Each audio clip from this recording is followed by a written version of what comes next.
thank you very much, and good morning. First of all, I'd just like to thank everybody for getting out of bed bright and early this morning. I know it's really exciting to talk about your personal finances, so you couldn't wait to get up at 5 o'clock this morning to do that. So, I appreciate your coming and being here. So let's get started. First of all, this morning I'd like to tell you about a few people that I've come to know. The first is a couple, Bill and Karen. Bill and Karen are both working professionals. They're earning about $120,000 a year combined, and yet at the end of the month they feel like they just don't have any money left over. They've talked about it and they've said, gosh, you know, when we were younger, if somebody had told us we'd be making this kind of money, we would have thought, wow, we're really going to have it made. But here we are today, earning quite well, and yet for some reason we still can't get ahead. The second person is Bob. Bob is a single guy, working professional also. In fact, he makes a very good living too. Last year with bonuses, he earned about $85,000 a year. Bob's an advertising executive. He's always been very creative, really doesn't like dealing with the financial stuff.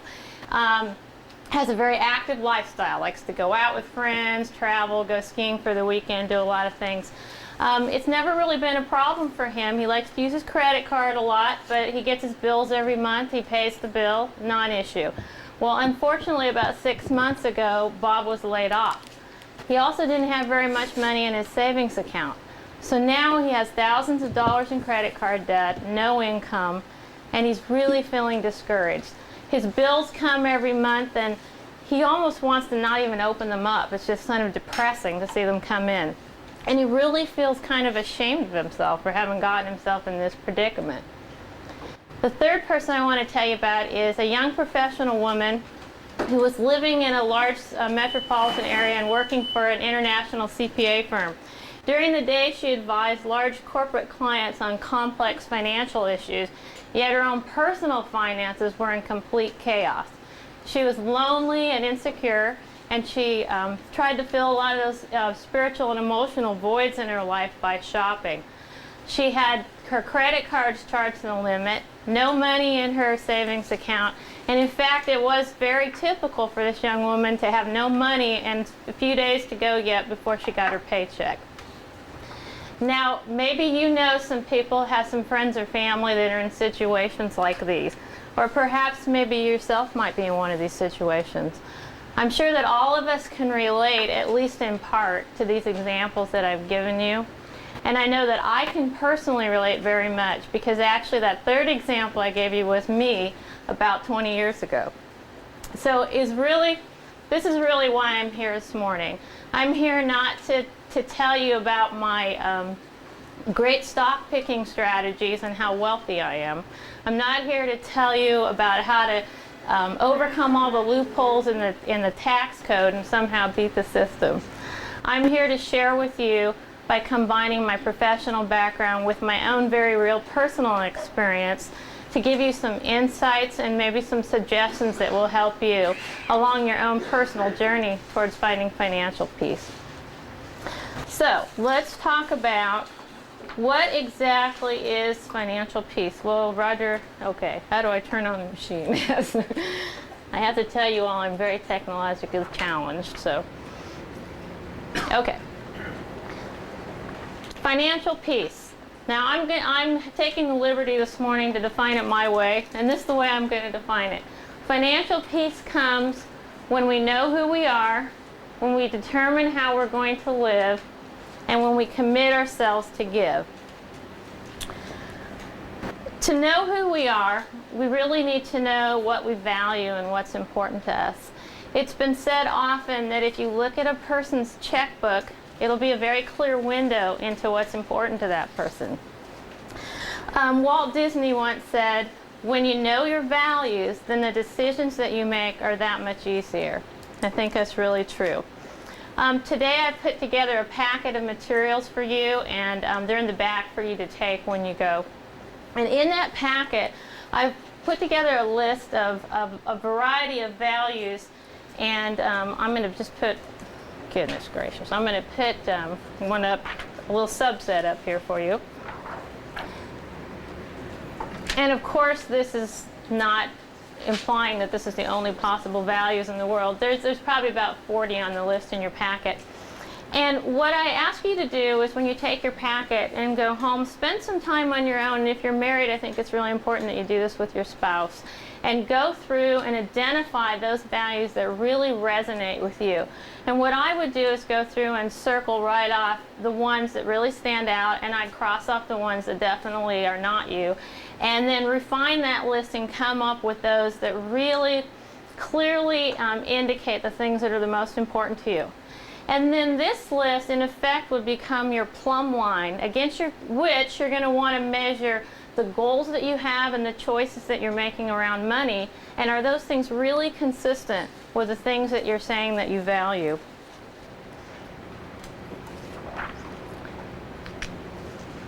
Next, we want to look at your financial goals. Again, in the packet that I've provided, I've listed many, many possible goals, and here I just listed a few. I think the important thing is not what goals you have, but again, in looking at, are those goals in alignment with the values that you've laid out? An example that I thought of was, maybe you've always had a dream of owning a Mercedes sports car, and you look at what you've said your values are, and the most important values to you are family, marriage, and giving back to the community. Well, then I would challenge you to look at, is this value of owning this car really consistent, the goal of owning the car, really consistent with what you said you really value? And I'm not trying to say in any way that there's something inherently wrong with owning a Mercedes or wanting one. It's just that I think so many times that we get ourselves in a situation where we're really reaching for what we think we want, but when we take time to really think about that and reflect on what's really important to us, it may not be what we really want.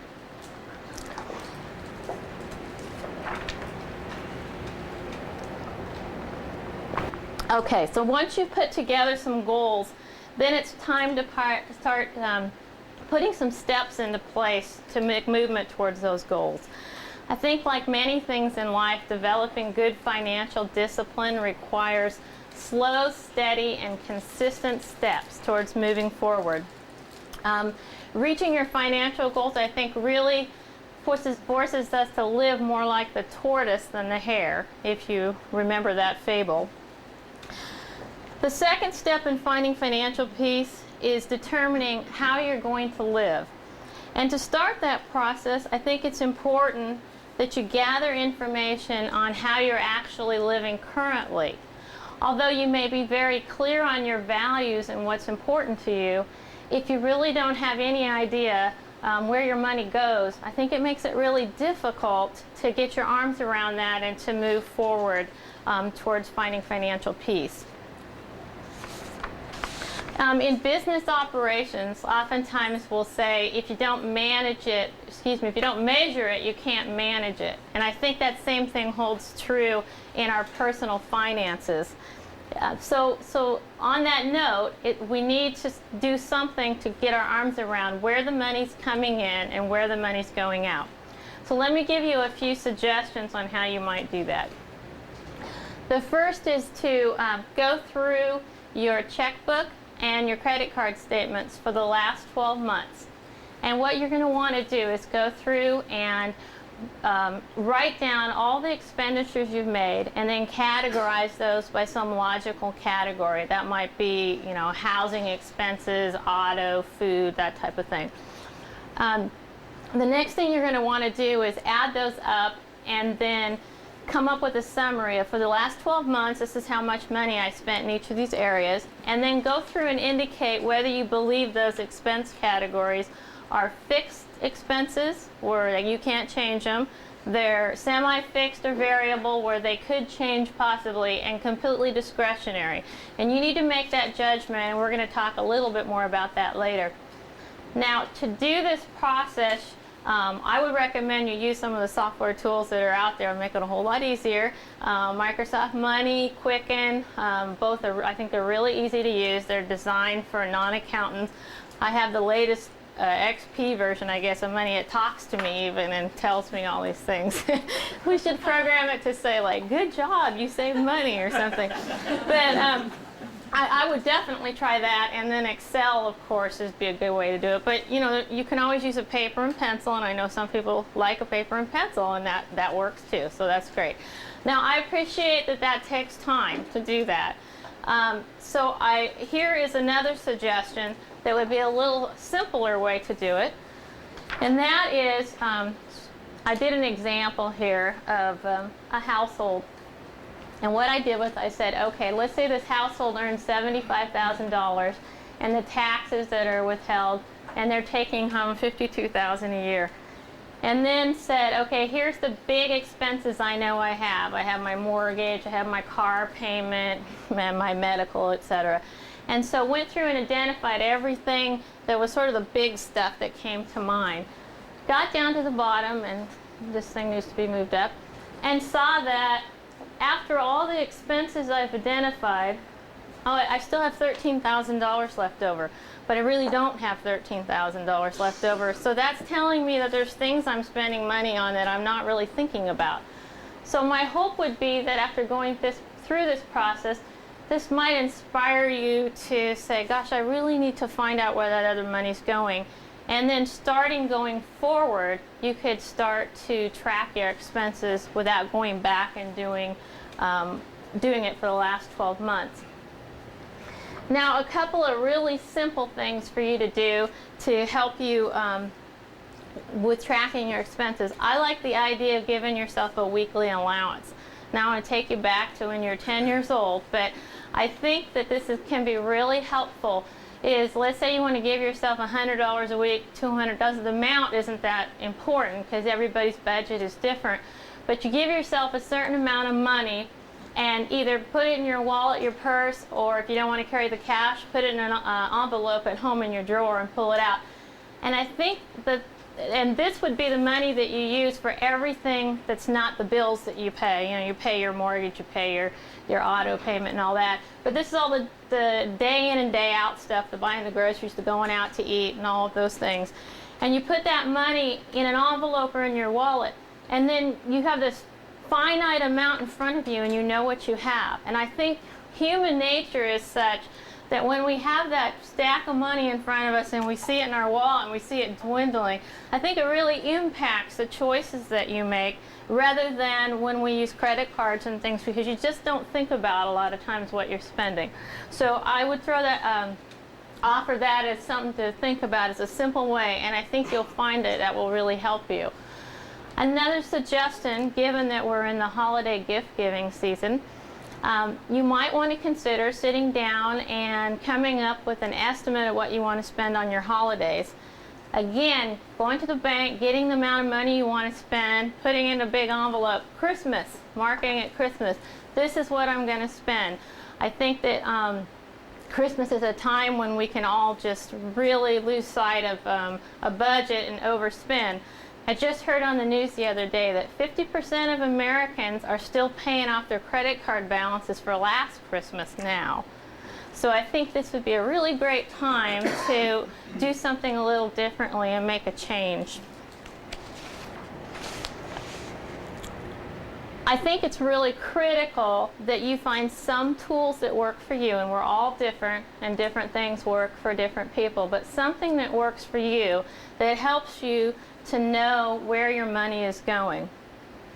Like in the fable that we talked about earlier, the tortoise and the hare, we know that the tortoise found out that his slow, steady, and consistent steps really helped him to meet his objectives at the end.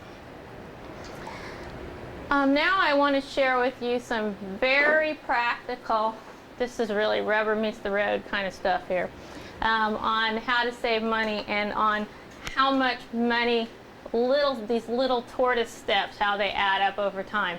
And I want to say this, even though I've been a CPA for almost 20 years and I know all the mathematics, I am completely blown away every time I look at the time value of money and the compounding of interest and how saving just a little bit every single month can add up to tens of thousands and hundreds of thousands of dollars. And I'm going to show you some examples, and I hope that it will inspire you to realize that those little choices that you make every day really do make a huge difference in the long term. Okay, here we go. Grocery shopping. Well, about 6 months ago, I wrote down a list. I sat down at home, I wrote down a list of about 16 very typical brand name items. And I got my little spiral notepad, and away I went to the grocery store. And I priced out all these things. And I'm a Winco shopper because I intuitively know they're cheaper, but I had never actually gone through this process. And what I was amazed to find out, if you do the mathematics there, it's between about 23 and 25% less at Winco than it is at Safeway and Fred Meyer. Well, if your family spends $200 a week on groceries, that would be $46 a week and $2,400 a year saved buying the exact same items. No sacrifice whatsoever. I thought that was pretty amazing. In the spirit of the Northwest and us Oregonians and how much we just love our coffees and our lattes, I don't know about, I'm sure there's some of you in the audience here who like to have one in the morning and one in the afternoon and one later on. And depending on how much all that extra stuff you like in there, which adds up, think about how much money you can spend on those. I know I used to work downtown, and we had a Starbucks down in the lobby of our building. And I got in a horrible habit of going in there in the morning, going there in the afternoon, and before I realized I spent like 40 bucks a week on coffee. And here again, it sounds like a little thing, but in a little bit I'm going to show you how much money it adds up to. Maybe you could get a insulated mug and make your coffee and take it with you to work in the morning. Maybe you're going to say to yourself, well, I'm just going to allow myself to have one 3 days a week instead of 2 every day a week. And it's just those little tiny choices like that. It sounds kind of silly, but it adds up to a lot of money over time. The next thing I want you to think about is eating out. Interesting, I read an article recently that said American families today spend 43 cents of every food dollar eating in restaurants. And I'm sure none of us are surprised by that, because that's part of our lifestyle today. And it's interesting because I reflect on my own childhood. I grew up in the 60s and early 70s, and I'd say a very typical middle-class home. And we hardly ever went out to eat. We went out a few times a year, and we went to the Sizzler, and that was for like the big birthday treat, and it was such an excitement. And people today, myself included, we eat out a lot. And I think the interesting thing about eating out is that when you really look at it, it's more about meeting some other need besides the food. I think we're looking at spending time with our spouse, spending time with our family, catching up with friends. It might just be purely our schedules are so hectic, we just don't have time to sit down and make a meal. So what I would challenge you to do in this area is really look at the root cause of why do we eat out so much, and to see if you could find some creative, less expensive ways to address the real need. So if it's getting together with friends, how about going over to somebody's house and getting a pizza? How about meeting for coffee? If it's your busy life schedule, maybe you could stop at the store and pick up one of those chickens and a salad or something, and still more expensive than cooking, but a lot cheaper than going out, particularly when you add beverages and tipping and all that kind of stuff. It can just add up so fast. I'm sure that we all have experienced that. Now, these are just a few really practical suggestions, and actually in the packet that I left for you, I have pages and pages of all kinds of things in there, and I'm hoping that some of them will resonate with you, and you'll say, wow, that's something I can really do. Because I think the main thing is to just stop and think about it, because we get into habits and we don't even really think about the day-to-day choices that we're making and how those can impact us financially over the long haul. In addition to these day-to-day lifestyle changes and these simple little things we talked about, I'd really like to challenge all of you to think about some of those bigger expenses. What we talked about earlier as the fixed or semi-fixed, maybe like your house and your car and those kind of things. I think it's interesting that most of us run in circles where we all think it's very normal to live in a 2,500 or 3,000 square foot house, to have 2 new cars in the garage and be making payments on those cars. And I believe that the media and the culture have really influenced all of us a lot into thinking that having a bigger house, a nicer car, and a newer car is how we're all supposed to be living, and that should be what we're moving towards all the time. Well, I guess I would challenge you to really question the truth in that. An economist and a philosopher once said this. He said, "The art of living easily as to money is to pitch your tent of living 1 degree below your means." I think that's an intriguing thought in light of the contrasting messages that we get out there on a day in and day out basis. Finally, this morning, I want to talk to you about giving. That was the last piece that I had in my steps towards finding financial peace. I think that when we're generous with giving, I believe that it really changes our hearts in a very powerful way. Susie Orman, who's a financial consultant, she has a TV show and a radio, and there's actually a book of hers in the back here. In her book, 9 Steps to Financial Freedom, she says it this way: "It's the impulse to give that puts you in touch with the best part of yourself. Whatever amount you give should be given with thought, humility, and gratitude." As a Christian, I take my lead from giving from Jesus, and he taught us that we should give generously and out of gratitude for all that God has given us. And I know that in my own life, it seems like the more I give, the more I have. And I don't mean to imply there that means more income comes to me. I think the difference is that when I give generously, it changes my own attitude about money. If you're not accustomed to giving currently, I think a really great thing to do is to go out and find an organization whose values are in alignment with your own. And nowadays with the internet, there's a lot of ways to find out about different nonprofits and what they're doing, and set up a regular giving program.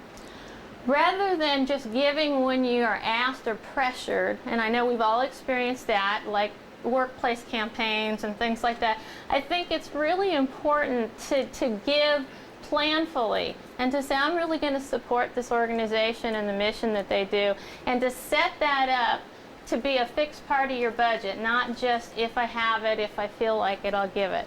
I think this is a very, very important thing. Because even though you might give of your time already, and I think that's great if you do that, when it comes to giving, I think there's a real sense of peace that comes when we know that we've made a sacrifice to help others that are less fortunate than ourselves. Now, I hope that I've given you some things to think about this morning, some practical things, and maybe a little more philosophical things to ponder on. And I want to say this: I believe wholeheartedly that you can be making $500,000 a year and feel like you never have enough, or you can be making $30,000 or $40,000 a year and have a real sense of contentment. And the reason for that is because financial peace is really more a condition of the heart and soul than it is of your personal net worth statement. And finally, I want to close with this.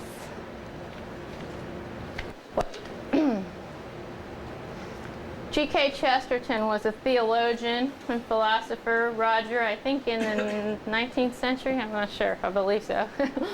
And he said it this way: there are 2 ways to get enough. One is to accumulate more and more, and the other is to desire less. And on that note, I think I will close for this morning.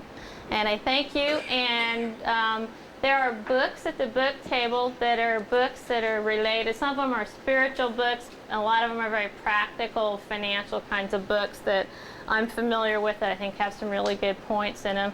And Borders is offering us a 20% discount, so we want to thank them for that. And my understanding is you pay for them at the register and not at the book table. And then the packets back there are for any of you who want to take one, that have a lot of the information that I gave you this morning, plus a lot more other stuff too for you to take with you. So thank you. Has your experience given you any thoughts on the idea of new car versus slightly used car versus old car that needs repairs every month? Is that right? You know, the thing is with buying a new car, I mean, there's the emotional enjoyment that you get out of that, but when it comes to purely financial, a car, steepest part of its depreciation curve is in that first year and a half, so you're really a lot better off financially to buy a car that is maybe 18 months old and has, 25,000 miles on it. And that recognizing, I recognize in all the things we talked about this morning that, I look at money things just like weight management. When people say to you, eat less and exercise more, well, that's really logical and easy. The hard part is doing it, right? And it's the same thing with money. It's like spend less and save more. Well, yeah, but the hard part's doing it, because we have all of these other emotions that come in, and it's fun to get a new car. It's fun. It smells good. It drives good. It looks good. But purely financially, you're a lot better served really to buy a car that's got a little bit of miles on it. And when you get into an older car, depending on the issues with its maintenance and stuff, it's still going to be cheaper than driving a new car. Even with the maintenance cost, it's going to be less. But, then you have reliability issues and other things like that. But good question. The cost of repairs for cars have gone up so much that it really doesn't. Right. On the other hand, though, less and less of a war. on the other hand, cars last a lot longer than they used to, too. I mean, a car will drive 150,000 miles, where it used to be that wasn't true. Yes? You made as a professional businessman. I do eat out at lunch a lot. I have a passport card, which is something you can buy locally, and it's a 2-for-1 at a number of nice restaurants, but you can keep going back and keep using it, and it's just like a credit card. It's not like you're carrying out a coupon. Yeah, so it doesn't look tacky when you're taking your client out the window. So, if the image thing, it helps. I give my waitress or waiter two credit cards instead of one, what it looks like. Good suggestion. That's a good one. Yes. Do you have tips for kids to help them start to learn good budgeting and money management? Yeah, I think that, different people have different philosophies on it. I don't have children, so, I'm talking in theory here and not in practice, and I appreciate that there's a difference between those two. But I think it's good with kids to give them an allowance and to make them do. I believe in kids to do some chores too. They do some work and earn some money, and then help them make choices. Because kids gotta learn. Because in my own story that I told, my parents are really good with money. So it's kind of illogical why I was such a disaster with money, but I was a disaster with money. And I think it's because my parents kind of gave me what I wanted, and I didn't learn the limitations. I would say, I want this, and they'd give me money, and I'd get it. And so I think kids got to learn that, we have finite resources, and we have to make choices. And the sooner that you can start learning that, I think it will help you, and then maybe your children won't have to go through what I went through, and I know lots of people have been through that, because you just have this idea that there's money flowing out of everywhere. And so I think it's really important to teach, just like we teach them other things. Why not teach them about money too? It's an important part of life and how we live. Yeah. Is there any one or two books at the book table that you would recommend specifically? Well, I'm a big fan of Dave Ramsey. I don't know if anybody listens to him. He's on the radio. He's on 1550 AM. And he's just his theme thing is, I give you financial advice that your grandma gave you, except I keep my teeth in. And I think he's very funny and folksy, and he really has some really good, I just really like his attitude. He's real conservative. He's a no debt kind of guy, no debt. And, not everyone agrees with that, but I like his book a lot. But they're all good. I think they're all good. I've read them all, and I think they all give really good practical guidance in a lot of these areas, and they also address the behavior part of stuff and the emotional and spiritual part, and not just the spend less, save more part. Ramsey has a website too. Yes, he does, and I actually have a resource list in my packet with his website and some other people too.